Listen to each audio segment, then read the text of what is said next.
Welcome in to Bears Weekly, powered by IGS Energy, a Chicago Bears network production. Bears Weekly is brought to you by Advocate Healthcare, Athletico Physical Therapy, CDW, Connie's Pizza, IGS Energy, and Miller Lite.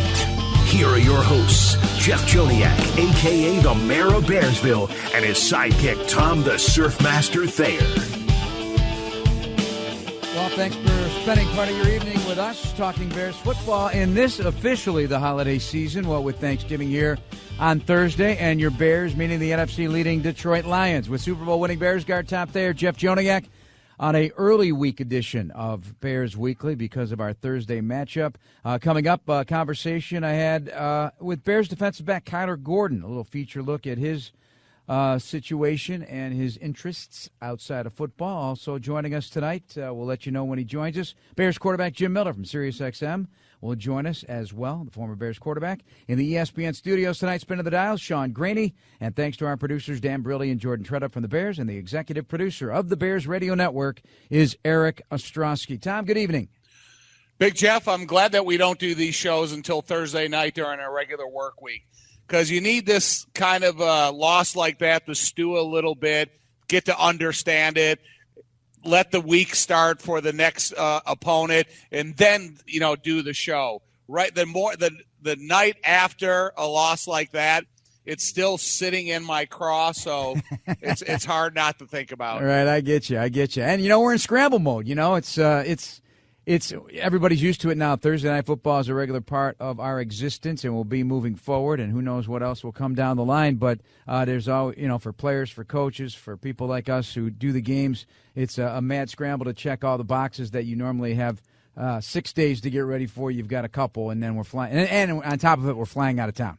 Like the scramble mode, though, you don't have time to think about it. It's like the Caleb Williams, DeAndre Swift scramble mode completion yesterday. You just fly by the seat of your pants. You make yourself available, let the quarterback loft a nice pass into your hands, and then take advantage of the opportunity. So, I'm relying. You're Caleb, and I'm DeAndre. No. Well, I'm relying. I'm going to look at you still as an offensive lineman, clearing a path to victory for me. And then we got the quarterback joining us right now. It's Jim Miller. Jim, we haven't talked to you in a few weeks. Jim. Big Jim, how are you? I'm doing well. Wishing you guys a happy Thanksgiving. So, yeah, it's unfortunate. I was excited that, another game where it looked like it was in the balance and the Bears were going to pull one out there in overtime. But disappointing way to finish the game. Yeah, and, you've had a few weeks to watch without talking to us. Just give us your quick view of how things have gone. Certainly the three losses of the five that have curtailed their plans here are the ones that are tough to shake. They're tough to shake. You got to do it. You got to do it as a player. You got to do it as a franchise to move forward. But just to think what it would be if that didn't turn out like that, it would be a whole different conversation and a script flip. Yeah, well, I think it's one. Either way, it's one you can learn from. I think this in the Washington game. I mean, certainly. How did Mike McCarthy classify their win to Washington? He called it Yahtzee out there. I mean, that game had all kinds of special teams things going on in it. But, yeah, here you go into overtime. You got a moment where you can take advantage. Unfortunately, you have the big sack, but I think the Bears are competing, and they got to find a way to win. And sometimes when you go back in the games earlier, like in the first quarter, second quarter, there's a handful of plays that you can probably eliminate. And if you just eliminate, a few more mistakes, who knows? It puts you in a position to win. But I do know this. The last 2 weeks, there has been an uptick on offense, and they put themselves in a position to win. Now they've got to put out some fires in some other areas. Yep. Thomas Brown. There's the Thomas Brown effect. That's what we're calling it, Tommy. Well, that's what I wanted to hear out of Jim Miller. Has he ever had that happened to him before, where they've let an offensive coordinator go mid-stride, and then you had another voice of reason that was leading the team on the offensive side of the ball? Because what I hear from Thomas Brown, Jim, out of the podium, it transfers to the field of play. I'm super encouraged by what I'm seeing out of Caleb. I'm super interested in what I'm hearing out of Thomas Brown. Have you ever had that experience before? Yeah, and it was in Chicago, but it wasn't due to a firing. It was due to a hiring. Gary Croton elected to take the Utah job, right? He took the head coaching job out at Utah. John Shoup was then elevated as interim OC, and we commenced on putting in a whole new offense is what we did during the year. You put in a whole – wait. I didn't realize that. I was covering the team and a whole new offense? Yeah, we decided to put in the West Coast run schemes married with Gary Croton's passing principles. So we had a quote-unquote hybrid. Wow. Is what we had of an offense. So we installed our run game as the year went along, and I didn't think it was possible, but we did it. And we gained, we started to make strides offensively, specifically in our running game, which under Gary Croton there wasn't a lot of it because it really wasn't a focus. It was more of a wide-open offense, but we knew we needed a run game when the weather was about to turn and all that, and so that's what we did. It's not easy to do, but we were able to do it. And then the following year is where we reap the rewards. Wow. I've never heard of that. You know what? Jim's holding information back on us. You know, when we covered him as a player, he was kind of a standoff guy. He should have fed us that information years ago in that's post-career relationship. And you know what? And not to correct you, because I went to look it up to catch the years here, but he went to BYU. Or BYU. Yeah, what I say, Utah? Yeah, BYU. Sorry. Yeah, BYU. Same area. You're not far off. But yeah, and you know they're all part of the Latter-day Saints, I think, out there. Right, but you know what's crazy, and I'm just looking at it right now. Gary, they went 12-2 in his first year there.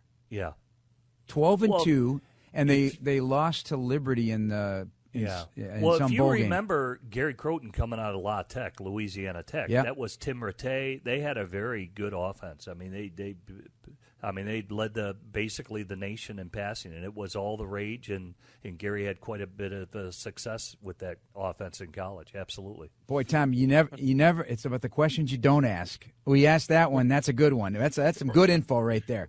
But wasn't Gary Croton the offense that was called the Razzle Dazzle offense by the Kansas City head coach? That was Gunther Cunningham. Gunther Cunningham called it the Razzle Dazzle offense. That's right. Well, I remember one game we went in. We were going to run a 5-wide package, and on the opening kickoff, one of our receivers got hurt. So we quickly went to 4-wide package, which now we had to insert a tight end. But the whole game plan was based on 5 wides and speed, and we lost that on the opening kickoff. That game did not go well, by the way. No. But, so again, this is just for interesting perspective. So he hit a lot of colleges. So after BYU, he was an OC at Oregon, an OC at LSU, an OC at Maryland, an OC for the Winnipeg Blue Bombers, an OC at Southern Utah, an offensive consultant at Oregon State, an offensive coordinator at Stephen F. Austin, and as recent as 2021 was a high school coach, offensive coordinator in Utah. Unbelievable career, long career. Oh, my God. Listen, I don't think people realize the difficulty of being a career assistant coach and how you can move every couple of years. You can change from college to high school to pro and back and forth. So when you listen to the stories behind some of these guys, you get to the podium, you have to understand the commitment that they've made to the sport of football and the difficulty of living that life. Yeah, it's like 15 different jobs since he started as a GA at BYU in 1982. All right, we'll get off the Gary Croton train right now, but very interesting stuff. All right, let's talk about Caleb. Let's dive deep into Caleb because and we'll hear a little bit from my interview for our Bears Etc. podcast that drops tomorrow with head coach Matt Eberflus regarding how he played. And I said this. I said he played star-level football yesterday. Would you both agree? Because that ball was coming off his hand with fire. Like if that was a cartoon, there'd be flames coming off of that pigskin. I mean, that ball was getting ripped with confidence throws over the middle and other parts of the field. Agree. I thought he played with a lot of confidence. I think the past 2 weeks he's played with, well, even the last 4 games, he hasn't turned over the football. But I think he's you can tell he's playing with more confidence, at least for me the last 2 weeks. So I think prior to that, you could start to see with his mannerisms, his sideline demeanor, he was pretty frustrated. But I thought, obviously, with Thomas taking over the play calling, probably communicating a little bit more. As a quarterback, you can be more forceful. Like, hey, man, I really like these third down plays, whether it's third and medium, third and long, where I really feel confident in these throws. And it kind of showed on that last in-cut to DJ Moore. And like you said, Jeff, did he not rip that? He ripped it. You rip throws like that because you're confident. You're confident in what you're seeing, even how he layered it. Everybody, somewhat of him layering it over the linebackers, and that's what you do. When you're focused, you're confident in what you're seeing, you're just going to react and play football. And in that moment, he was reacting and playing football. I like his intentions with his feet, because if he's going to commit to running the ball beyond the line of scrimmage, he takes off, he gets what he can get out of it, then he gets down, slides to the end of it, and then gets back in the huddle. But the 1-yard touchdown pass to Keenan Allen, he was able to scramble away from a lot of traffic, hurdle over a body, and still stay with his intentions of throwing the ball downfield rather than committing to run. And so to look at what that does for a quarterback, when his intentions are to run, he runs. When his intentions are to buy some time and possibly run but still looking for receivers and being able to find them in the corner of the end zone, that's two stages of Caleb that's developing before our eyes. Guys, this is coming from the Minnesota Vikings website, but it was the fewest number of blitz percentage drops to throw of the Vikings all season long. They blitzed him 21.8% of his drops to throw, and he ripped them for it. He was 9 of 11 for 151 yards. Same as a week before against the blitz. He had 2 incompletions. So this resurgence of against pressure is significant. He's seeing it, and he's getting rid of it quick. He got rid of it in 2.41 seconds to throw, his second fastest, behind last week with Thomas Brown at 2.37.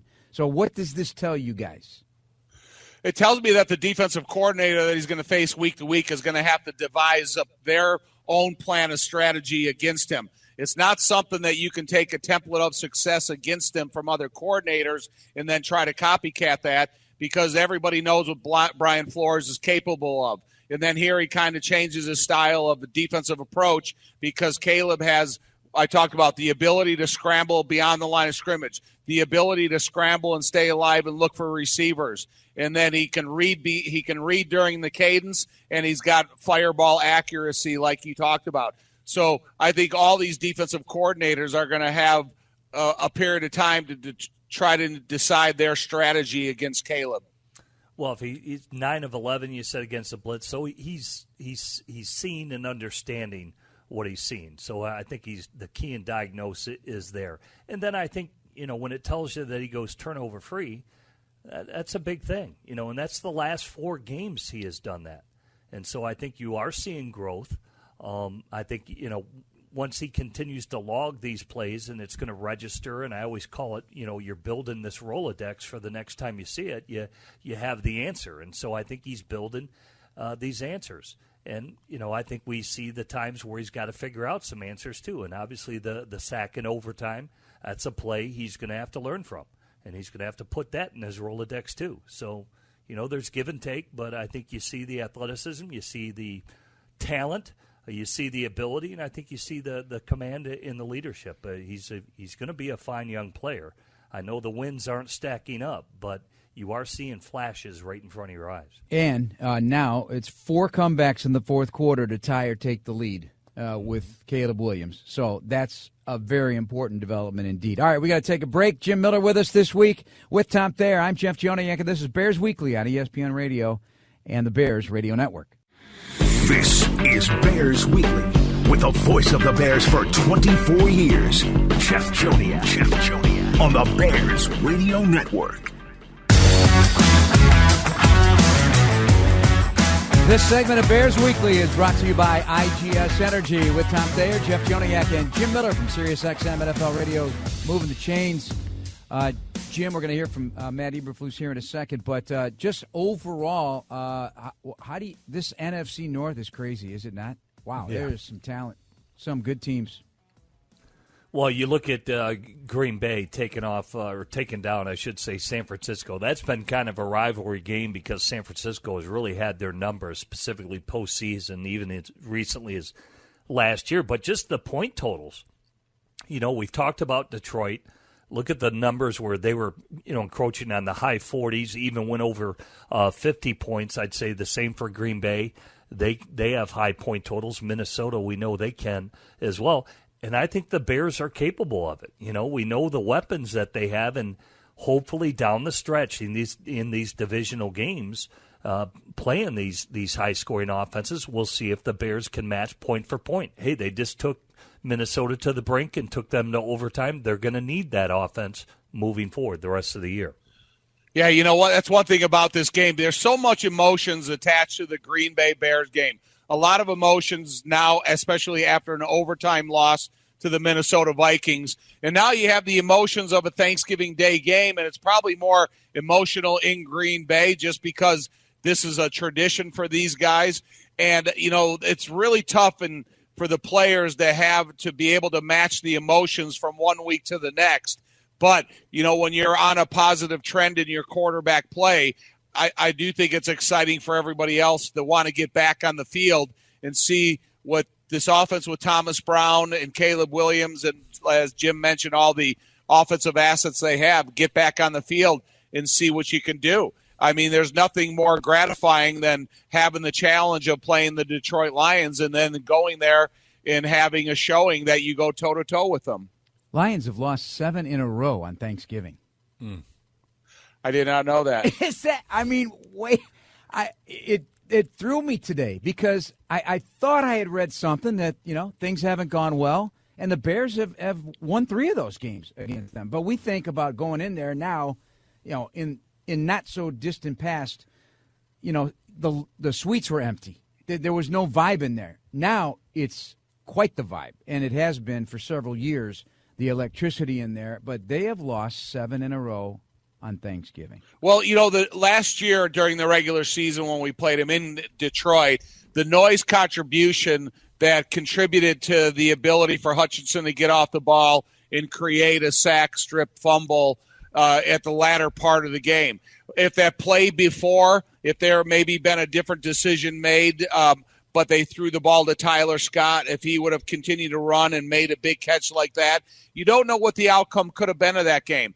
So I expect the same out of the Bears to go into Detroit, no matter how hostile the environment is to go in there and having that division emotional attachment and go toe-to-toe with them. All right, each week we have an interview on our Bears Etc. podcast, again, dropping tomorrow. Matt Eberflus, we go look through the game and look ahead.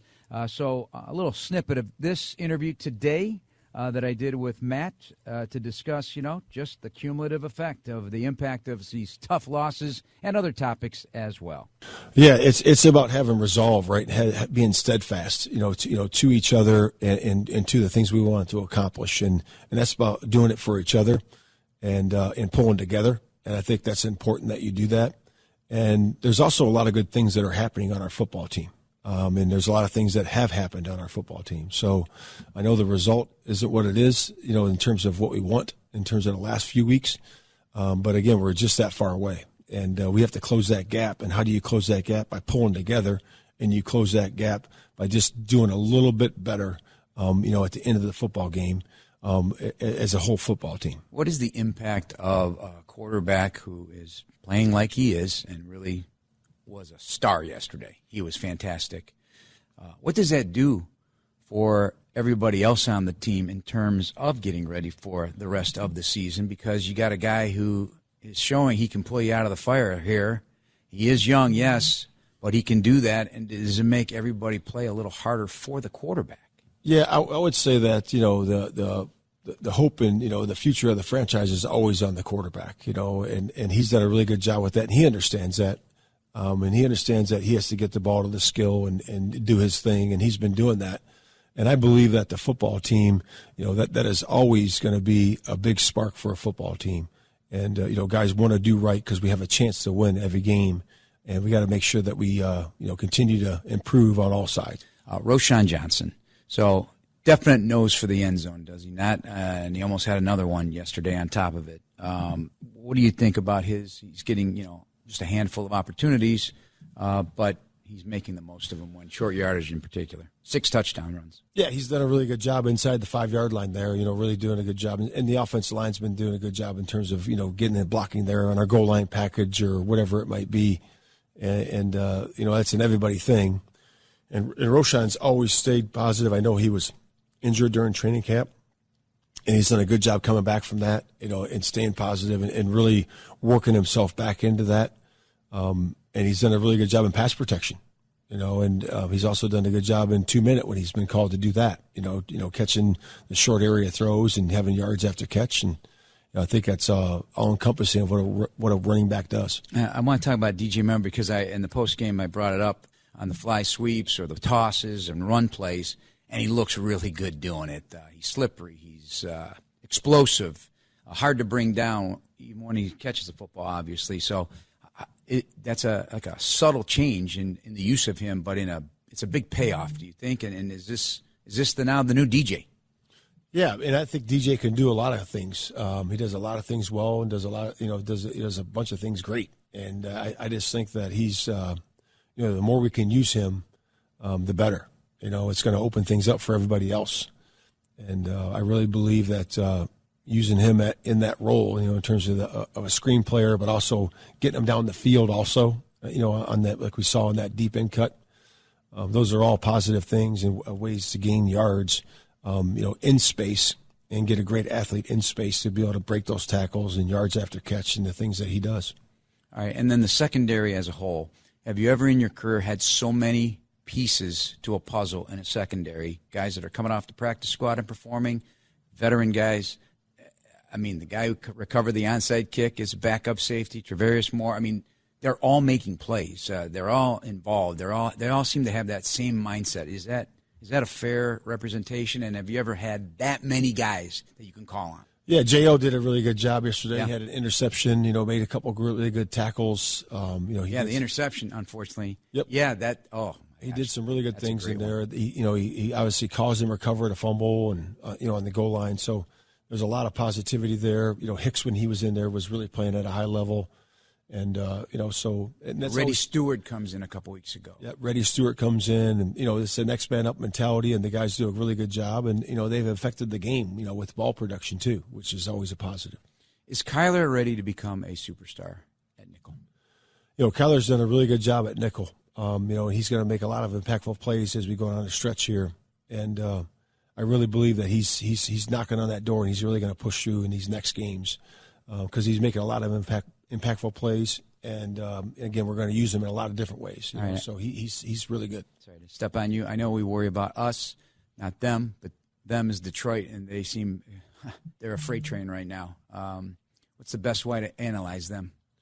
Yeah, they do a lot of things well. They're obviously on a big win streak here, and they've done a good job of running the ball and staying committed to it. One of the most, in terms of attempts per game.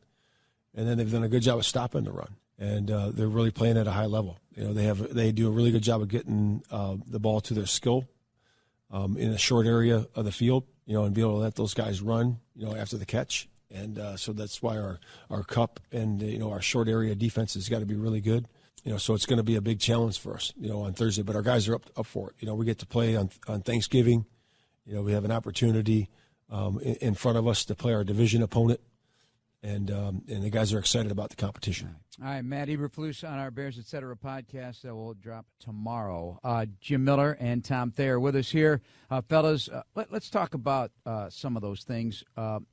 One, the way the secondary plays and how that could impact the game against Detroit, given all their weaponry, because need them to make plays. Got to marry that, of course, with the rush.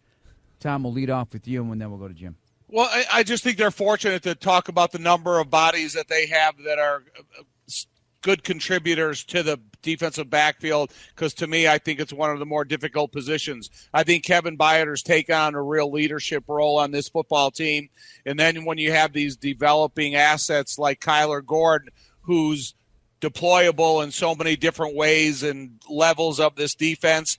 He gives a lot of versatility to it. You see him and Jack Sanborn standing about equal distance away from the huddle. And every time the coaches makes a decision what personnel they have, one of them goes in, one of them comes out. But I think when you have a Kyler Gordon and you have a Jack Sanborn, both of those guys are so important to this defense. They're both considered starters, but it's just what you need in a moment's notice. And I think they're both great, capable parts of this defense. I think the Bears secondary just got a good indoctrination of the precursor of what's to come, right? You just dealt with Justin Jefferson. Obviously, we know what Addison can do. The Bears secondary, familiar with him, saw Aaron Jones. And, obviously they've got a good tight end in Hawkinson. Detroit's the same way. Mm-hmm. Detroit, they got two backs. Jamison Williams is now coming on opposite their stud receiver, Amon-Ra St. Brown, and they've got a good tight end in Laporta, who's now healthy. So there's going to be more coming. So I think the explosive plays that Minnesota is capable of. I think they had 6 pass plays of plus 20 yards against the Bears, and the Detroit Lions are going to challenge them as well. They're going to try and challenge them down the field. But it was a good precursor, a good pre-test of what's going to happen on Thanksgiving Day. All right, we got to take another break here on Bears Weekly with Jim Miller and Tom Thayer. I'm Jeff Joniak. Coming up next, an interview with Kyler Gordon. It's all next on ESPN Chicago and the Bears Radio Network. Welcome back to Bears Weekly on the Bears Radio Network. Here's your host, the voice of the Bears, Jeff Joniak. Have a new or gently used coat laying around? Well, head to your local Jewel Osco until February 10th and donate one of your new or gently used coats to the 36th Annual Chicago Bears Coat Drive. Help keep Chicagoans warm this winter. Jeff Joniak, Tom Thayer, Jim Miller from SiriusXM NFL Radio's Moving the Sticks. Hey, Jim. Moving the chains. Moving the chains. Sorry about that. That's Sorry, the wrong. Jim. Sorry about that. I was thinking about running backs. Moving the sticks, chains, whatever the case may be. But how about Saquon Barkley? How about what's going on in Detroit with Montgomery and Gibbs? How about what's going on with the running back position in this sport right now? Remember, we were writing them off. They weren't worth it. Yeah, and I'll tell you what, man. You look at, for Giants fans, to see what Barkley is doing right now. I mean, there's talk now that he could be league MVP. I mean, 255 yards last night. He put on a show, the couple of touchdowns, the big runs, and all that. And then you look at the two guys from Detroit. Bears fans know David Montgomery. Well, both these guys have over double-digit touchdowns. There haven't been running backs to do that since when I was growing up. It was Billy Sims, and then, of course, the great Barry Sanders. Two run-first teams, and probably Philadelphia, who can probably challenge Detroit, because Philly, to me, is a team that is going to get stronger and stronger. And I think you saw last night the reason why, because Saquon, it's going to go through him, and I think Vic Fangio, who Bears fans know well, he's got that defense up to number 1 in the NFL right now. That is a team to be reckoned with. Last week's Baltimore game, they take Derrick Henry out at the most important time in the game. So say they keep him in the game, and he does in the fourth quarter what's expected of him. I think it's interesting how throughout Derrick Henry's career, when he's misused, he's a little bit forgotten about or less respected. But his greatness in the game from the physical standpoint of a running back should not go understated. Because even in the game tonight against the Chargers, if they fed Derrick Henry the ball as many times as they need to, he could be the reason why Baltimore wins the game. Or if they're fortunate enough to get into the playoffs and they don't feed him the ball as much as they should, then that could be the reason why they lose the game. So, when we talk about Saquon Barkley and we talk about the guys in Detroit, we talk about the Bears running backs, you just talked about Roschon and DeAndre and stuff, you can't forget about a guy like Derrick Henry and what he's been able to accomplish in his career. But when he's a forgotten about running back or key piece of their offense, then all of a sudden he falls off the charts.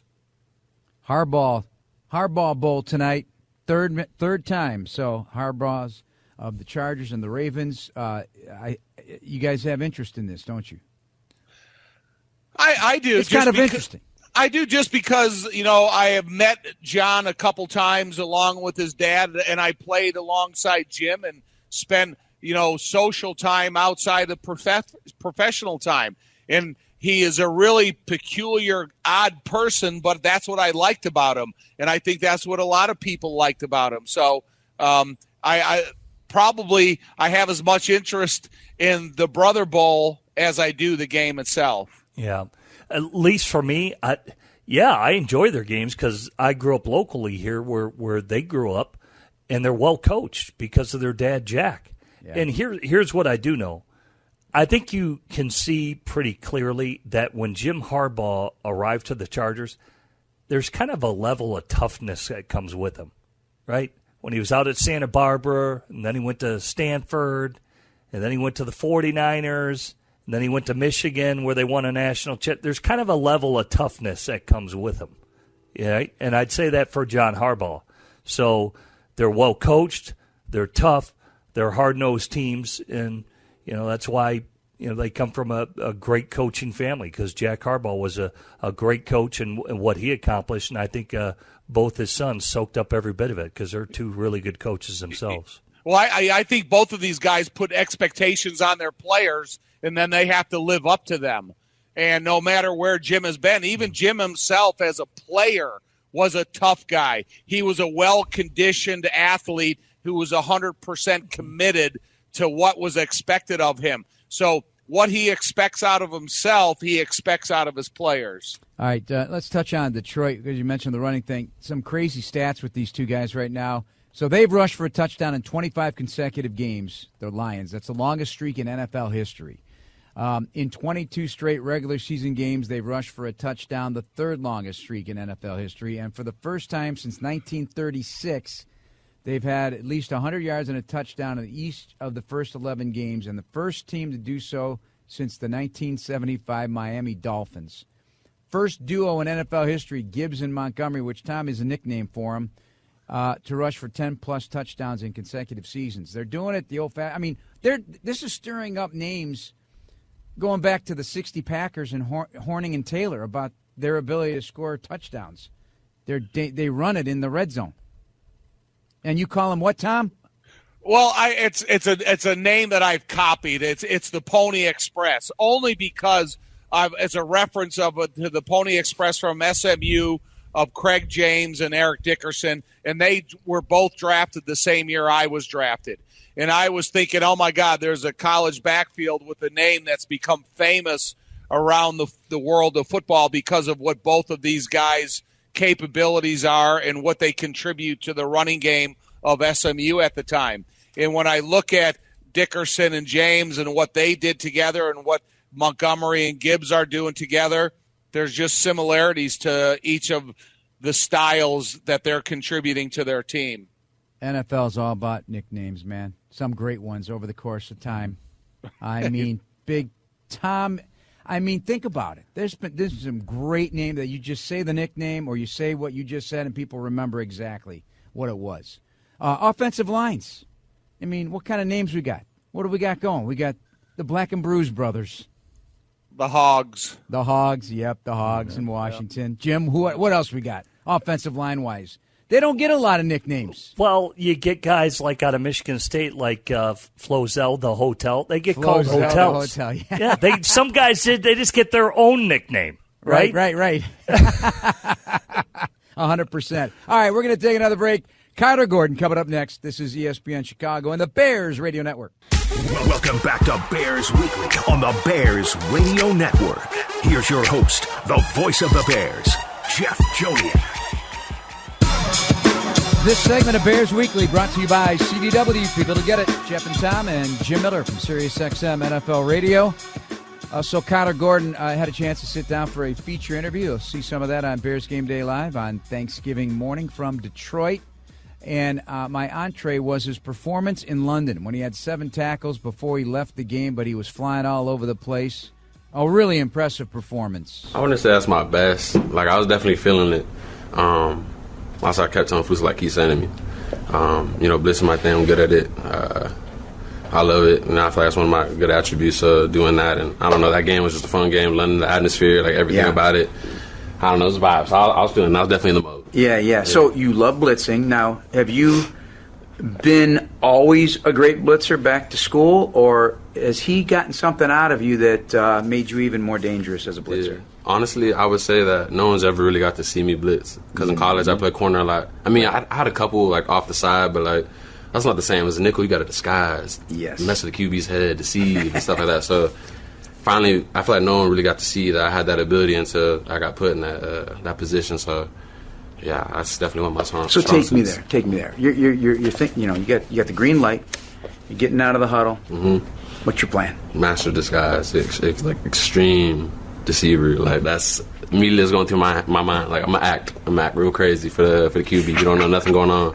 So that's pretty much every play, honestly. But really locked in on those blitzes. And then you can hide behind all that size up front, right? Yeah, for sure. You can hide, and for sure. Here comes the Kyler, man. Yeah, right in the gap. Oh, I love it. Also, because of London, and just watching you over the years here, about your fashion sense, your fashion interests. Yeah. I think you did explore some of that in London, right? Yeah, Tell me about all that. Yeah, so I had a designer, Wales Bonner. She's actually making a custom piece for me, 2 of them for the season. So I went out there, did a fitting, did some measurements, stuff like that. So I've been working with her a little bit. Did that out there, so that was fun. I'm excited to see what those pieces look like and put those on in game day. But there's definitely a lot of different brands out there in fashion in London. You know, it's a nice little community. I didn't think it was. Yeah, I thought Paris only, right? Yeah. Or Italy. Nah, they got great options out there. Really? And so did you investigate that ahead of time, or you just had already made that connection? I had investigated that a little bit before, just so we could plan it before we even got to London. So it honestly just worked out perfect. And they're great people over there at Wales Bonner, and their team's cool, so I love them a lot. How would you describe your fashion? Yeah. It's a unique. Great question. Yeah. To you? I feel like I have so many different like versions for like my fashion. You know, it could be sophisticated one day. It could be a little more like street the one day. It could be suit tie. Like I'm a chameleon. You know, I could do anything really. Like I love fashion. If I see it, I like it, I wear it, I make it art. That's just how I feel about anything. Kind of like how you play the game, yeah. Right? Disguising your plan, and Definitely. You know, you got a style and substance all your own. Definitely. Yeah, I like that. I would say eclectic.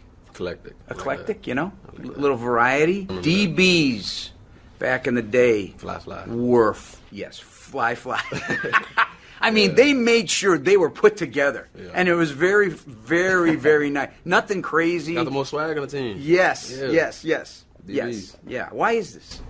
Just gotta play with that swagger, that confidence, that that energy. You can feel that, offense, see the way you walk and carry yourself. All that's intimidating, and so that's kind of the DB position and how you're supposed to attack it. And I'm telling you, man, I've said this since the beginning of last year. This is no disrespect to any other unit on this team. Trust me. But there is a certain something about this defensive secondary. Every one of you guys there's a confidence, as you say, a swag. It's kind of the heartbeat. Honestly, it's the heartbeat of the team. Like, you guys are the tone setters. Yeah, I feel like our group is special for sure. Our whole defense is special. I feel like everyone in every position got some unique quality, ability. But yeah, no, I definitely love this group of secondary that we have. The communication's cool. It's amazing. I feel like we just get each other. I think that's what makes it like so fluid. Like it's easy to talk, communicate, fix it. Ball hoop, if it's messed up, we're gonna make it work regardless. So definitely a bunch of special players. Yeah, and yourself included. You are a special player. I read a scout's take on you. An unnamed scout from another team says he's a baller out there. But do you feel that teams now recognize this a little bit, that you're a bad man out there? I feel it. I definitely feel it. I mean, that's my job, disruptor. Like nickel, like I'm here to disrupt the play. Don't run towards me. Don't pass on the side of the field with me and Uno. That's just how it is, So I find myself a lot of times trying to find production and create that. So it's part of the game. Well, let me ask you this, because it is the most difficult position, in my opinion, to play, is nickel. For sure. You got to know so many assignments. You got to know what everybody else is playing doing. 3 positions in one. 3 in 1. I'm a linebacker. I'm a corner. I'm a safety. taking the words right out of my mouth. I'm talking QB a little bit. So take me to the huddle. You get a play call. Yep. All right, and this specifically something that you're going to be deployed to do. Yeah. Take me through that, what the process is that you have to take a look now. Yeah, They break the huddle on the other side. Take me there. Take me there. It's a long process, or it's a short process with so many different things to check off in my head right away.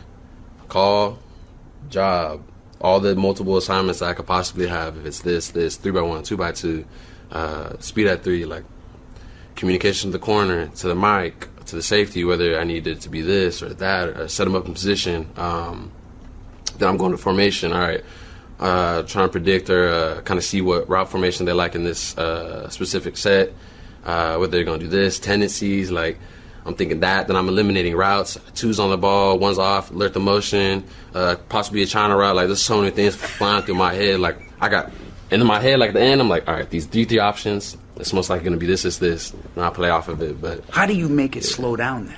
A lot of film, knowing what there is and knowing what spot to drop in. It's funny because it used to be so fast my rookie year, and now it's just like it's slow for real. So it's fun. Time on task. Yeah. Well, that's just some of the interview, and I find it very interesting because, you know, as viewers of the game and trying to understand the game, that's happening within split seconds. There's not a lot of time to sort through all that. Tom, you guys and Jim have played it. Jim's attacking those guys. Tom's watching on the sidelines how those guys operate, but and then, you know, facing nickels like that, it just blows my mind how details matter. Just a little story about Kyler Gordon. So a few weeks ago, I was having dinner with Todd Light, former Notre Dame great, played in the NFL, Super Bowl ring, and he was coaching at Notre Dame after his career, and he was recruiting Kyler Gordon. And he says, oh, my God, I got Kyler Gordon. He's coming to Notre Dame. He's going to wear number 1. He's going to be one of our top defensive players. Right at the end, he switched and went out to Washington. And he talks about one of the neatest personalities that he's ever met in his recruiting journeys in college football. And Kyler Gordon was that guy. And, you know, he said, hey, as soon as you see him, tell him I said hello. And he's one of the guys that I wish never got away from Notre Dame. And he did. But when you listen to him and talk about fashion and his football, you can kind of tell what type of guy he is. Very good athlete and quick twitch, and you know he's only going to get better. I mean, you can do so much with him from the nickel spot, and I think his film study, you know, is going to get better and better because the way he can jump routes and why he's been given a nickname of Spidey. This guy is on you like a glove, and so he's got great anticipation, how he reads it, good FBI, and so hopefully the best is yet to come. He's already pretty good, but he's going to get better. A lot better. All right, we got to take our final break and then a couple of minutes to go as we wrap things up heading into Thanksgiving against Detroit here on ESPN Chicago and the Bears Radio Network. This is Bears Weekly with the voice of the Bears for 24 years, Jeff Joniak on the Bears Radio Network. This segment of Bears Weekly brought to you by Athletico Physical Therapy. Visit athletico.com to request an in-clinic or virtual appointment and start feeling better tomorrow. Our remaining moments with Tom Thayer and Jim Miller.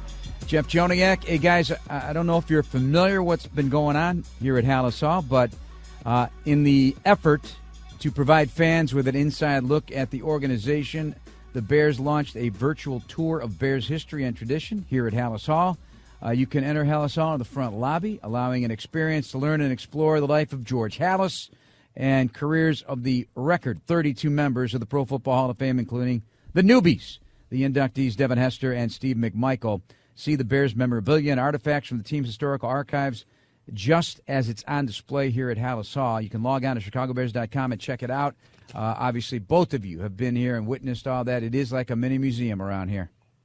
Oh, I think it's like a campus, and you know it's something that would take a full day in order to get to every section of Halas Hall if you had that opportunity. So I was looking at that virtual tour on my phone actually, and I think it's a neat opportunity for people to see a little bit behind the scenes. It's history, you know, obviously, and you know, get to know the history of your team because it's a part of pro football that. what they've done and what they've accomplished as an organization. When you look at Papa Hallis, I mean, this is a history of football. So I encourage everybody to go check it out if you're a huge Chicago Bears fan, and you'll get to know not only about current Bears, but just, how the history of football unfolded. And obviously Papa Hallis was a big part of that. There's not a day that goes by when I'm up here I don't see something that I stop and say, man, I didn't see that before. So that's really cool. All right, we got less than 30 seconds. Key to victory, Jim Miller, what do we got on Thursday? Score points. Wow, simple as that, but hard to do. Tommy? Sack Jared Goff. Repeatedly. How many times? Repeatedly. 4 minimum. Make it challenging for him. Four minimum. He's a bounce back guy, though, man. He threw 5 picks a couple weeks ago. He's been protecting the football on a high completion percentage, that's for sure. Jim, thank you so much for joining us. You have a happy Thanksgiving, you and your family. I know you'll be working as well, but appreciate your time, buddy. You guys, too. Everybody out there, have a great Thanksgiving. All right, thanks to everybody for listening tonight. Thanks to all our producers and Kyler Gordon. Appreciate it. And we will be with you next week, and we'll talk to you Thursday. Coming up next, Bleck and Abdallah. This is the radio home of the Chicago Bears, ESPN Chicago. Good night, everybody. Thank you for listening to the Chicago Bears Network presentation of Bears Weekly, hosted by the Mayor of Bearsville, Jeff Joniak, and Surfmaster Tom Thayer. Podcasts are available on the Chicago Bears official app, brought to you by Verizon and Apple Podcasts. Bears Weekly has been brought to you by Miller Lite.